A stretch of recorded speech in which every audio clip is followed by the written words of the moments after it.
All right, let's get right into it. Today, we're going to unpack a really profound transformation. It's the story of a jester, right? A character whose entire job is to expose the truth in other people, who then gets forced to turn that spotlight back on himself.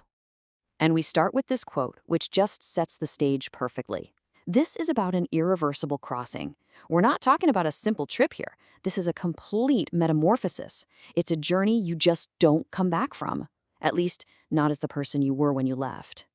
So, to really get this journey, first you have to understand the world that makes it so necessary. Picture this kingdom that's basically governed by all these invisible performances. Performances of grief, of virtue, of sanity. It's all a show, designed to hide this quiet decay happening just beneath the surface. And that's where the jester comes in. This is his whole gig. He's the professional truth teller. He uses this sharp, unsettling humor to hold up a mirror to everyone. Laughter is literally his instrument, and its whole purpose is to show people the ugly truths they're all trying so hard to ignore. But here's where everything changes. What happens when the guy whose entire identity is built on holding up that mirror is suddenly and completely forced to look into it himself? So he finds himself in this strange, dark corridor, and there's a mirror where a mirror has no business being. And when he looks into it, the reflection, it's not quite right. His first reaction? Total defiance. He just tries to brush it off. It's just a trick of the light. I'm not afraid. Oh, but the reflection talks back, and this is what's so brilliant. It uses the jester's own tricks against him. It just cuts right through his performance, his bravado, and calls him out. It basically says, you're lying now, just like you were lying then. Your whole I'm not afraid act is just another mask. And boom, this is the moment it all comes crashing down for him. It's this shattering realization that his whole detached, I'm just the observer persona was a total fraud. His wit, his bells, his jokes, it was all just a really clever way to avoid the exact same emptiness he was mocking in everyone else. He was never on the outside looking in. He was inside it the whole time. The reflection doesn't offer him a hug. It offers a total system reboot. It offers him the end of what it calls mercy, which for the jester was just showing people the truth and walking away. Instead, it offers something much, much harder: judgment. A complete transformation from a man who shows the truth to a man who is the truth. And this isn't just, a promotion. This is a fundamental change in his very nature. It's a reordering of his soul, and it comes with this incredible, crushing weight. The source material has this amazing term for it, the dark refraction. The best way to think about it is like light hitting a prism and splitting into a full rainbow. The jester's entire self is bent in that same way, and suddenly the whole hidden spectrum of who he is becomes visible. Nothing's broken or destroyed. It's just all out in the open. For good. And sometimes the best way to define something is by saying what it isn't, and that's what we get here. He isn't righteous. His hands are far from clean. He's not out for vengeance, he doesn't have a personal score to settle, and he's not a teacher. He honestly doesn't care if you learn a lesson or not.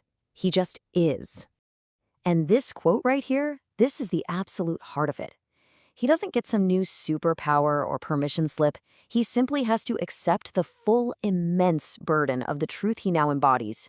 It's not a right he can choose to use. It's a weight he must always carry. Okay, but just when you think you've reached the destination, it turns out there's another leg of the journey. Moving from being a mirror to being a judgment. Well, that's not the final step. There's actually something even deeper that comes after. And here's where the whole narrative pivots. The mirror shows the truth, right? And once you see the truth, you have to respond. You have to make a choice. And that critical moment, it doesn't need a judge standing over it, gavel in hand. No, it needs a witness. It needs a presence that just holds the space for that choice to be made without trying to influence it. This next big question comes from the jester's stoic companion, the gargoyle, a creature that's been a silent witness for centuries. After seeing everything the jester's been through, it finally speaks up and asks, basically, so what's the end game? What actually happens when this journey is well and truly over? The answer it gets is just beautiful. The ones who finish the journey, they don't just fade away. They become memory itself. And not memory like nostalgia. We're talking about memory as the literal foundation for everyone who comes next.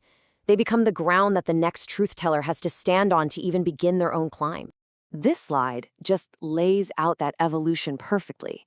The jester is moving from delivering the verdict, which is an action, a final word, to holding the vigil.